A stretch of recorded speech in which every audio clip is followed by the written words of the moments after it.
lejos de la patria, con la nostalgia de los rincones queridos en lo más profundo de sus almas, trotamundos por necesidad, anclaron un día en estas tierras y hoy viven en cualquier lugar de esta gran ciudad. Los años pasaron y los abuelos, caminando ya por el crepúsculo del sendero, cubierta de nieve sus frentes, vuelven como siempre a su rincón querido. Allí los encontramos. En la aspereza de la vida cotidiana, soñar es necesario. Perder el tesoro de los ensueños es perder el más grande de los tesoros del mundo.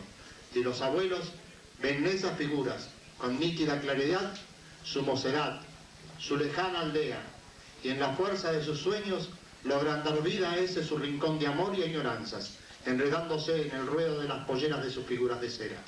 La Coruña, Lugo, Orense y Pontevedra, la Galicia toda revive en tu suelo, la música puebla el rincón del museo y la fiesta surge en sus sueños abuelos.